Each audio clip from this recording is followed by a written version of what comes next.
India दुनिया का one of the youngest Nations, जहाँ पे 65% से भी ज़्यादा आबादी है ना, 35 साल से कम लोगों की है। लेकिन यहाँ के जो नेता है, चाहे वो नरेंद्र मोदी हो, चाहे वो मल्लिकार्जुन खड़गे हो, चाहे वो शशि थरूर हो, चाहे वो जयराम रमेश हो, इन सब की उम्र 70 से भी ऊपर साल। क्या ये इंडिया के यूथ का प्रॉब्लम समझ सकते हैं? नहीं। जवाहरलाल नेहरू जब प्रधानमंत्री बने थे 58 साल की उम्र, इंदिरा गांधी 49 साल की उम्र, नरसिम्हा राव 70 साल, अटल बिहारी वाजपेयी 72 साल, मनमोहन सिंह 71 साल, नरेंद्र मोदी 63 साल की उम्र में प्रधानमंत्री बने। यहाँ पे एक ही प्रधानमंत्री ऐसा हमें देखने को मिलता है, राजीव गांधी, जो कि 40 साल की उम्र में प्रधानमंत्री बनते हैं। यहाँ पे एक सवाल उठता है, क्या यहाँ पे कभी भी यूथ को इंडिया की पॉलिटिक्स में पार्टिसिपेशन दिया जाएगा, या फिर कभी यूथ इंडिया की पॉलिटिक्स में पार्टिसिपेट कर ही नहीं पाएगा? इंडिया में कोई भी यूथ लीडर देखने को ही नहीं मिलता। ये अभी से नहीं, बहुत पहले से, आज़ादी के बाद से क्या एक भी युवा प्रधानमंत्री इंडिया ने देखा है? नहीं। क्या एक भी युवा चीफ मिनिस्टर इंडिया ने विटनेस किया है? नहीं। क्या कारण है इसका? Hierarchical party organisation. जो जितना बूढ़ा होता जाता है पार्टी में, जो जितना एक्सपीरियंस्ड होता जाता है, उसे अपने पद का उतना ही ज़्यादा घमंड हो जाता है कि वही सबसे सुपीरियर है। पार्टी का मतलब वही है और वही से उसी से पार्टी चल रही है, चाहे बीजेपी में हो चाहे कांग्रेस में हो। बीजेपी में नरेंद्र मोदी, कांग्रेस में सोनिया गांधी। पॉलिटिकल डायनेस्टी बन चुकी है इंडिया। आप कांग्रेस में जाके देखिए तो वहां पे आपको सिर्फ गांधी परिवार देखने को मिलेगा। बीजेपी में अगर आप आके देखेंगे तो या तो नरेंद्र मोदी से रिलेटेड होना चाहिए, या तो वो कोई अमित शाह से रिलेटेड होना चाहिए। ये एक पॉलिटिकल डायनेस्टी बन चुकी है।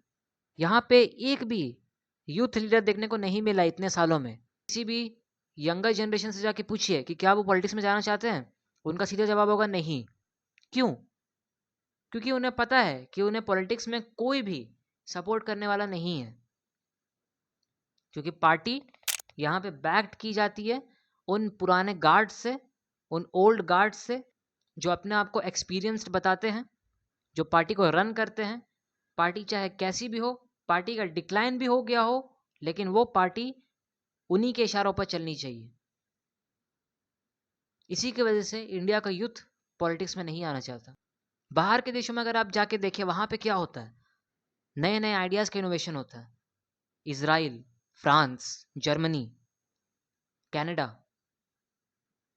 वहाँ के जो लीडर्स उभर के आते हैं ना, उनके पास अपनी अलग विजन होती है, अपना अलग आइडिया होता है। यहाँ के आदमी लोग के पास क्या होता है, यहाँ के लीडर्स के पास आइडेंटिटी, सिर्फ आइडेंटिटी होती है। दिल्ली में इलेक्शन पीएम मोदी के नाम पे लड़े गए थे, क्योंकि कोई कैंडिडेट पहले से यहाँ पे फिक्स नहीं किया गया था।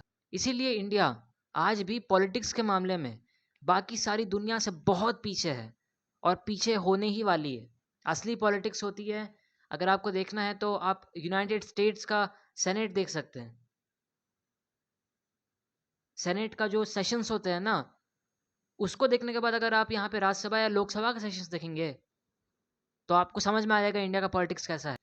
और खास करके यंग लीडर नहीं है, ओल्ड लीडर्स है, जिनको अपने पोजीशन पर इतना अहंकार है, इतना ज़्यादा उन्हें अपने पोजीशन से ये है कि वो उसे छोड़ने को तैयार ही नहीं है। कुछ ग्लोबल पर्सपेक्टिव में अगर हम लोग जाते हैं, इमैनुअल मैक्रोन फ्रांस के प्रेसिडेंट 39 साल की उम्र में फ्रांस के प्रेसिडेंट बने। जस्टिन ट्रूडो 45 साल की उम्र में कनाडा के पीएम बनते हैं। ऋषि सुनक 42 साल की उम्र में यूके के पीएम बनते हैं। और सना मारिन फिनलैंड की पीएम बनती है सिर्फ 34 साल की उम्र में। क्यों? क्योंकि वहां के लोग यूथ का इंपॉर्टेंस जानते। तो कम से कम 35 से 40 साल की उम्र में अगर कोई प्राइम मिनिस्टर बन रहा है तो वो इनएक्सपीरियंस नहीं कहला जा सकता, क्योंकि उसे एक्सपीरियंस है उस चीज़ों का।